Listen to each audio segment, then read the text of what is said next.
Hello student, मैं आप लोग के लाया हूँ हाइट एंड डिस्टेंस ट्रिग्नोमेट्री की एक बहुत ही सिंपल और बहुत ही मज़ेदार ट्रिक। ये ट्रिक आप लगा सकते हैं। ये ट्रिक आप जब प्रैक्टिस कर लेंगे एक बार तो आपको इस पर कॉन्फिडेंट आ जाएगा।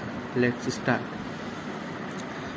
आपको अगर कोई स्टैंडर्ड ट्रायंगल दिया हुआ है 60, 30 और 90 का, तो आपका जो 30 डिग्री के सामने वाला एंगल है वो x होगा, जो आपका 90 डिग्री के सामने वाला एंगल वो 2x होगा, और जो आपका 60 डिग्री के सामने वाला एंगल है वो x√3 होगा।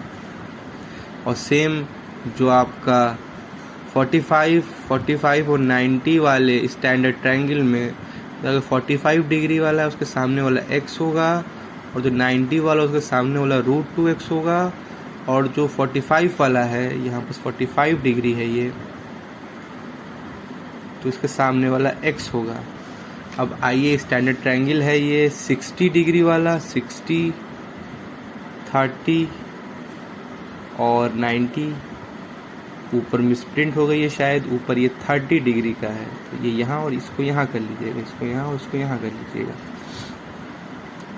तो जो 60 डिग्री के सामने वाला होगा वो x√3 होगा, जो 90 डिग्री के सामने वाला होगा वो 2x होगा, तो 30 डिग्री के सामने वाला होगा वो x√3 होगा। चलिए हम लोग प्रूफ कर लेते हैं। पहले हम लोग इसको प्रूफ करते हैं। sin 30 हम लोग का होता है, साइन होता है परपेंडिकुलर अपॉन में हाइपोटेन्यूस। परपेंडिकुलर हमारी ये वाली साइड होती है, तो ये होता है x अपॉन में हाइपोटेन्यूस हमारी ये वाली साइड होती है, x अपॉन में 2x। तो आपको यहाँ पास से मिलेगा, ये कुछ और नहीं, अगर x की वैल्यू 1 है तो ये 1/2 है। अब आइए हम लोग आगे देखते हैं cos 30 की वैल्यू। cos 30 की वैल्यू आपकी cos बेस अपॉन में हाइपोटेन्यूस होता है, इसकी बेस की वैल्यू है x√3, तो लिख लीजिए आप x√3, और आपकी हाइपोटेन्यूस की वैल्यू है 2x। अगर आपकी x की वैल्यू 1 है तो ये होता है √3/2। अब हम लोग देख लेते हैं आपका tan 30 की वैल्यू।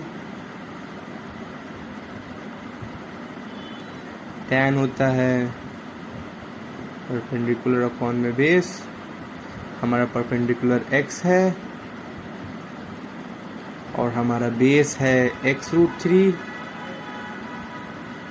अगर हम लोग x की वैल्यू 1 लेते हैं तो ये होता है 1 अपॉन में √3। देखिए ये आपके सामने प्रूव है, और ये कितना आसानी से निकल गई। ये स्टैंडर्ड ट्रायंगल आपके हर जगह काम कर जाएंगी।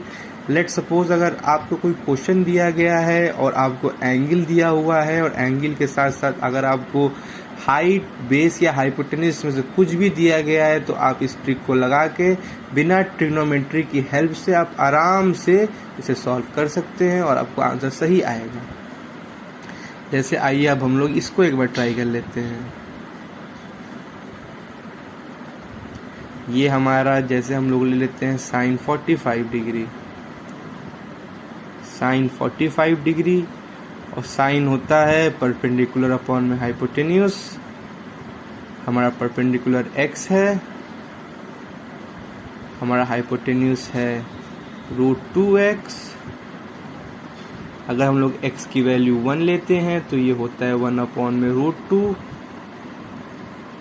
अब हम लोग यही सेम करेंगे आपके cos के साथ, cos 45 के साथ। cos 45 जो है आपका होता है बेस अपॉन में हाइपोटेन्यूस। हमारी बेस की वैल्यू इसमें x है, हाइपोटेन्यूस की वैल्यू √2x है। x है और बेस हाइपोटेन्यूस की वैल्यू √2x अलग है, तो इसकी भी आपके पास वैल्यू आ जाएगी 1/√2, जो cos 45 की वैल्यू होती है। और हम लोग बात करते हैं tan 45 की। ये होता है हमारे पास परपेंडिकुलर अपॉन में बेस। जब इसको हम लोग निकाल लेंगे, हमारा परपेंडिकुलर x है, हमारा बेस x है, तो x बाई x जो कुछ और नहीं 1 होता है, और tan 45 की वैल्यू भी 1 होती है। अब इसे आप लोग खुद ट्राई कीजिए और कमेंट करके बताइए ये ट्रिक आपको कैसी लगी। Thank you very much.